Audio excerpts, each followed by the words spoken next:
The dire and deteriorating situation in South Sudan. Despite calls for calm, fighting around the capital raises the risk of a return to civil war. Also on today's program, Kashmir's clashes. India enforces a curfew after days of protests. And in Picture This, gotta catch 'em all. Pokemon brings its virtual world to life.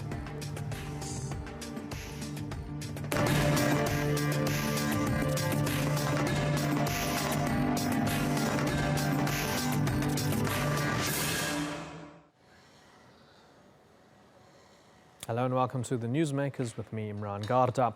It's a country that has existed for just over 5 years. It was meant to give the South Sudanese a state of their own. Its leader, Salva Kiir, a Dinka, and his deputy, Riek Machar, a Nuer, are members of the country's largest ethnic groups. But while that could give a foundation for lasting peace, so far it has done the opposite. South Sudan has, until recently, endured 2 years of civil war. And despite public calls for calm from both leaders, behind the scenes, the situation appears significantly more complex. Today's newsmakers are President Salva Kiir and his deputy Riek Machar, as we ask if they can overcome their differences and ensure lasting peace for South Sudan.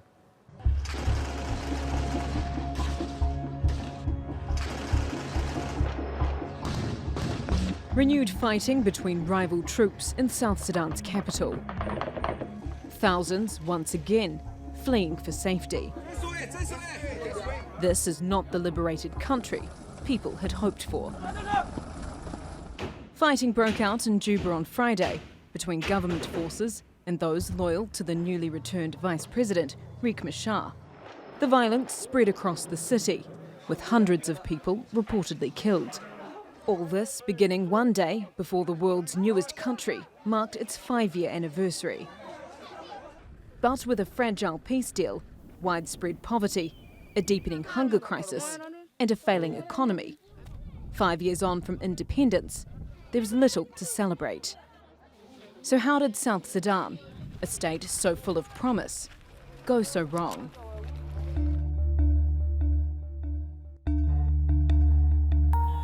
July 2011.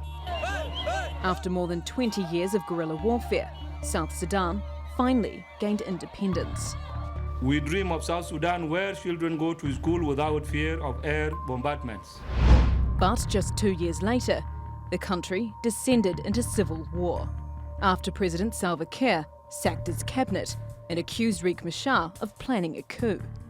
The war was broadly fought between the country's biggest ethnic groups, the Dinka, led by Kiir, and the newer rebels, backing Machar.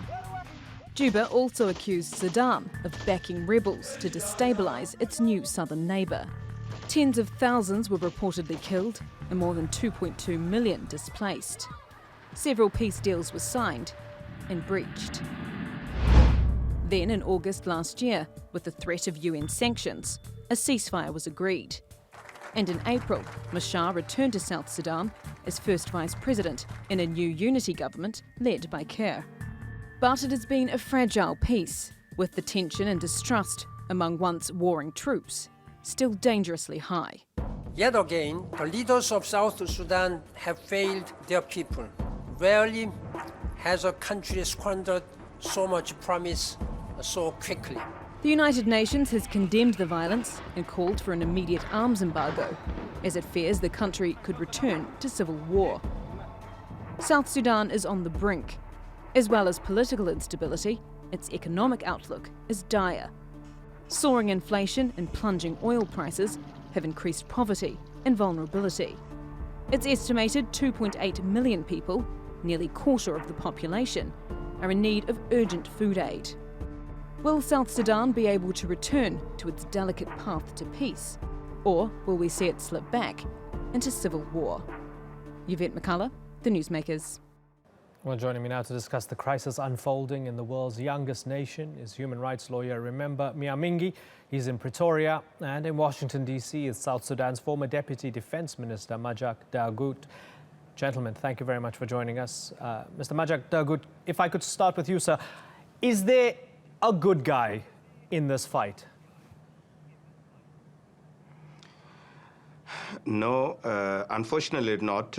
There's no good guy in the fight. The country is brimming on anarchy now because of the acts of these two gentlemen, President Salva Kiir and Dr. Riek Machar, who have failed to take a second chance accorded them by the agreement on resolution of conflict in South Sudan, which was signed in Addis and in Juba in July and August 2005, respectively.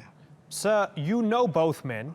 Help us understand, why did they fall out so many times, and why are they willing to take their personal struggle to such an extent that they're willing to see their country in huge trouble as a result? Why? It is because primarily of untrammeled risk behavior and greed for power. The two gentlemen have failed to generate compromises that would help the nation to transition or to transit out of this current crisis, which they created in 2013, and which has now given birth to a fresh wave of violence in the country. Remember, Miamingi, you heard the UN Secretary General Ban Ki-moon there. He said, yet again, the leaders of South Sudan have failed their people. Rarely has a country's conduct squandered so much promise so quickly. Are the words of the Secretary General going to make much of a difference, remember? No, thank you very much. I think that the Secretary General's words capture precisely the state of affairs in South Sudan. But unfortunately, the situation and the stage at which South Sudan is now, it no longer needs just strong words. South Sudan needs strong action. And the United Nations, the international community, have time and time again given up this very strong word statement, resolutions, but that has not been followed by action. And the message that this is sending to the belligerents in the context of South Sudan is impunity can be tolerated, impunity can go without consequences, we can continue to loot and to destroy our country, and all that we will hear and receive are condemnation. So we want to go, and we need to go beyond mere condemnation to action. Yeah, and remember, just help me understand, how possible is this going to be then if we're seeing peacekeepers, as we saw with the Chinese, peacekeepers themselves being killed, civilians being killed? There isn't going to be much of an appetite, is there, from the international community to commit peacekeepers if they feel they're going to be sitting ducks in a civil war? Now, when the international community decided and agreed on the responsibility to protect civilians whenever in the world they are put in harm's way, either by their leaders or by other leaders, the international community was, in my opinion, quite aware of the cost implication that came with that decision and commitment. So in the context of South Sudan, of course, there will be cost in terms of human lives and cost in terms of resources. But the question I think we need to ask, is this the right thing to do? And my answer, of course, is yes, it is the right thing to do, because the leaders of the country have failed, as the UN itself has acknowledged, to protect civilians. They have failed to respect the sanctity of the United Nations premises. They have failed to abide by their own agreements and commitment.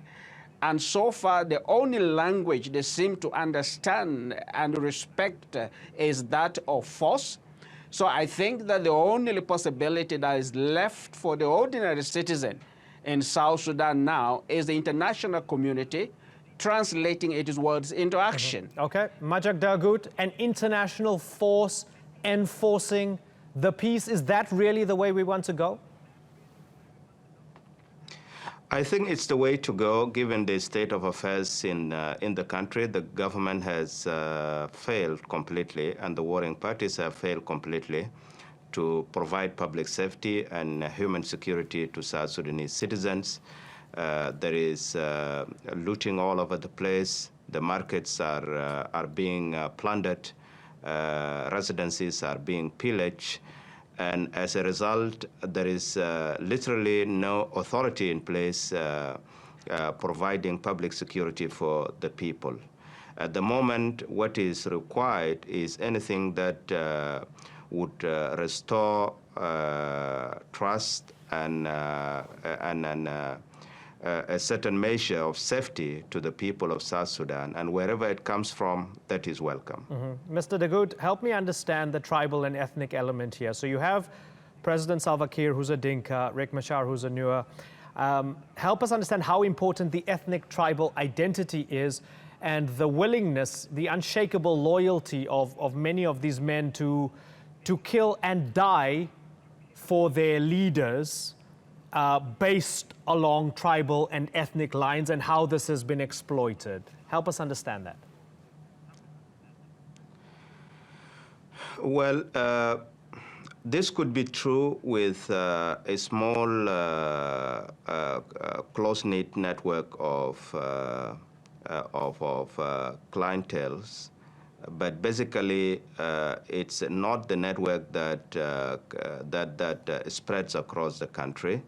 There are so many patriotic Dinka and many patriotic Nuers who do not approve with the way the two leaders have gambled with the fate of the country. So you're saying it's not a big element? It is not a big element. It is an important factor in the current equation, though. But I would argue that it is not a big element because there are so many patriotic Nuer and so many patriotic Dinka out there who cherish the progress and the prosperity for their country. Okay, remember, Miamingi, a ceasefire is tentatively holding as we speak. It could well be broken, as we finish this program. But for the moment, it's tentatively holding. If it continues for another few days, and then maybe a few weeks, and then maybe even a few months, should we be giving them the best opportunity to stitch their country together without resorting to an international force coming in? The current transitional government that is in place came into place on the basis of a permanent ceasefire agreement that was guaranteed by the international community. And since that agreement was signed and the permanent ceasefire came into place August last year, that ceasefire has not been respected across the country. And so I am very cautiously optimistic that any unilateral ceasefire declared by one of the parties that was really the one that was in a position to cause havoc in the capital of the city will make significant difference. Let us keep in mind that it is not only Juba that is on fire. We have conflict going on in the western part of the city, in Western Equatoria State. We have conflict going on in Baragazal. We still have conflict going on in Upper Nile. We have conflict going on in Eastern Equatoria. So there is active combating going on across the country. So with relative peace or not in the center, the country is back to war and is back to active war. For me, this is more or less like a commercial break between wars. And it is an opportunity for the international community to reflect and say, the gamble we did with bringing these two gentlemen to power, is it worth it? Is it yielding any result? And for anybody who was a doubting Thomas outside there, I think Salva Kiir and Riek Machar has proven over and over again that they are not in control of their armed forces. They are not in control of the state instruments of power, and therefore whether they decide to have a ceasefire among themselves will have really no significant impact on the ground, except those machine of killing that are taking place across the country, arranged, brought into peaceful settlement by some kind of an external intervention, I really don't think that we want to gamble with the life of people. Right now, we're talking about 5.1 million South Sudanese who don't have access to food, to water, to medicine, who are already displaced and on the run. So I really don't think it makes any sense to wait again and give these guys a chance who have had chance from 2005 and have not made any meaningful use of that chance. I think it is time for them to go, and I think it is time for the international community to act, and I think they have exhausted their chance. Yeah, it's a dire situation on the ground. Majak Dagut, you were involved in the process, you were involved in the transition, in independence in 2011. 5 years on, has any good come out of it? Has there been anything to celebrate for South Sudan? Well, basically, it's a major disappointment to the people of South Sudan. This was not the state of affairs that they intended to work for, to fight for. But unfortunately, the behavior of the leaders has plunged them into this situation. I would say that the hope is not totally lost. Leaders come and go, and leaders are made by the people. And the people of South Sudan are capable of making for themselves leaders who would keep to the promise that they fought for, and who would keep to the objectives of their struggle. Okay, gentlemen, Majak Dagut and remember Miamingi, thank you very much for joining us.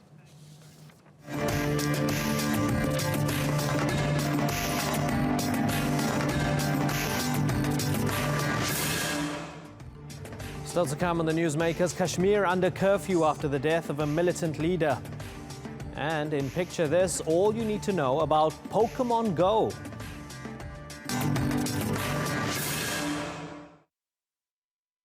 It's been almost 70 years since the modern countries of India and Pakistan split after gaining independence from the British.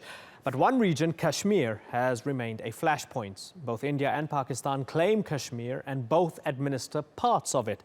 They have fought 2 wars over the disputed territory. Now, following the killing of a Kashmiri separatist leader, there have been days of violent and deadly protests.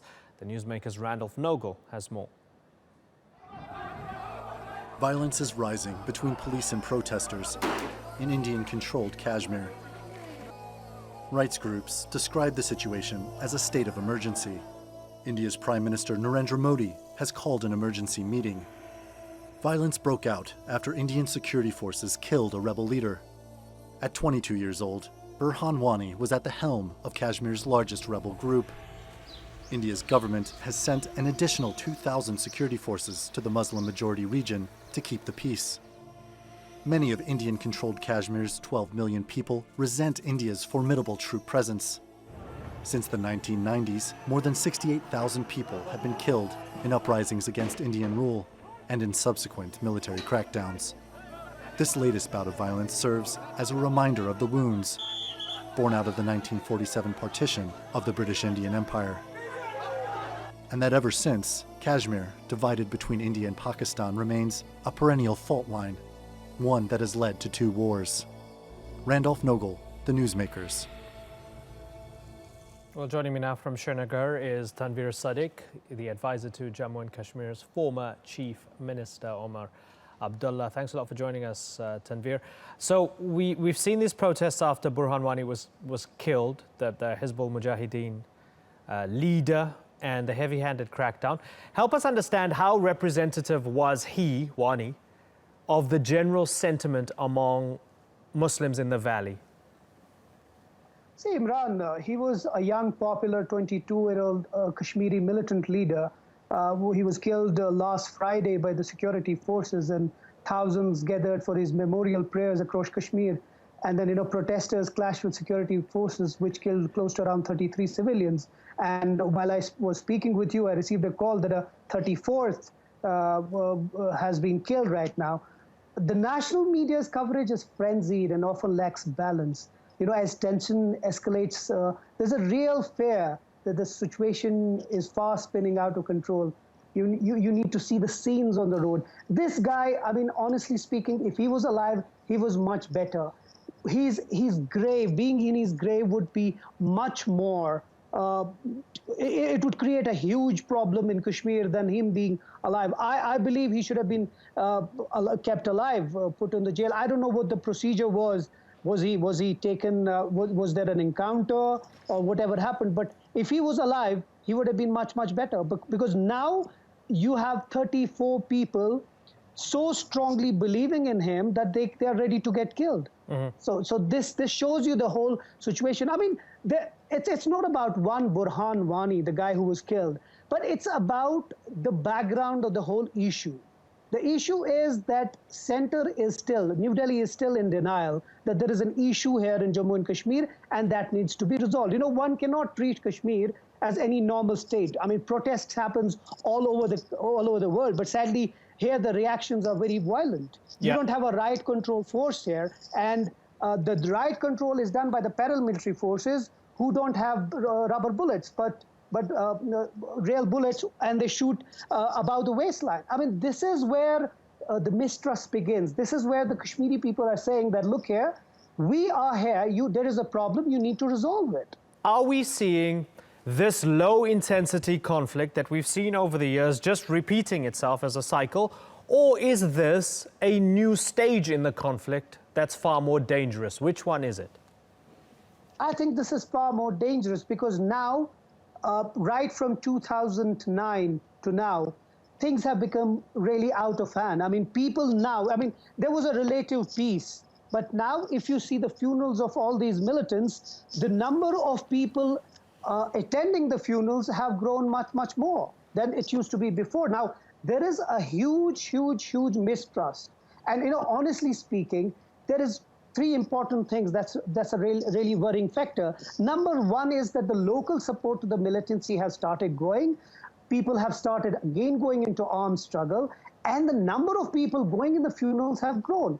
And very important, India has not engaged Pakistan or the leadership or the local leadership in Jammu and Kashmir, and that's a very worrying sign because right now the hard line, the BJP, is in alliance with the local PDP here.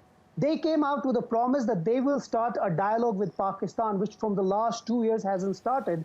Now the alienation has started. There's a lot of mistrust that I said. Even honestly speaking, even when these protests die down and a superficial normalcy returns, the anti-India sentiment will only deepen, and that's the worrying scene here. Yeah, okay. And going back to Wani, the Indian government sees him as a terrorist. Indian media portrays him as a terrorist.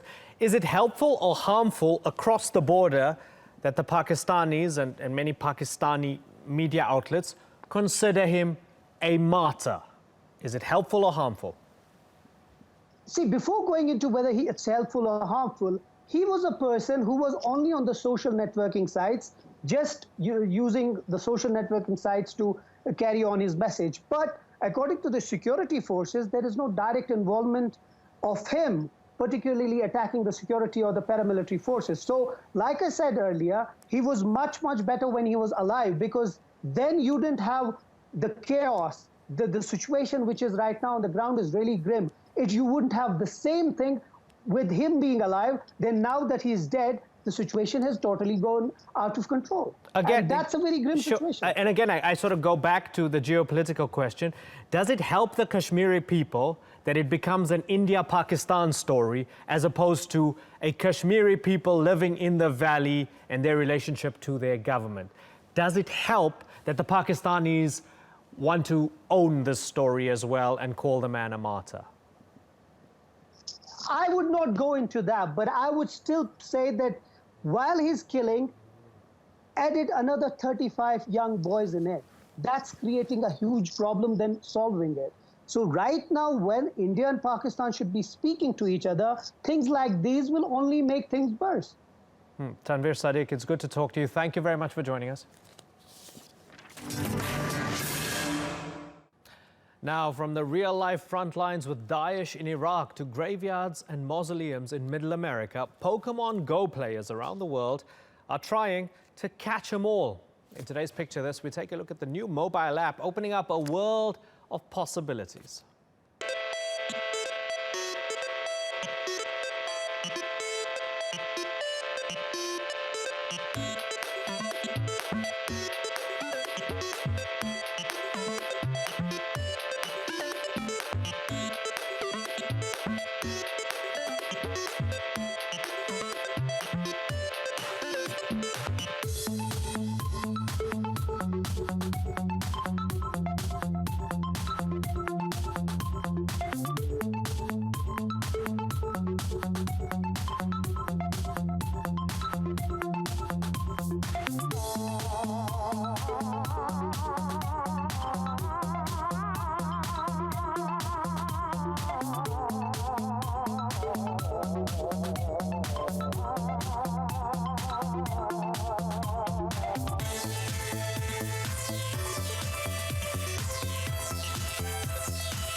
Today's newsmakers have been Salva Kiir and Riek Machar, as we asked if they could ensure lasting peace in South Sudan.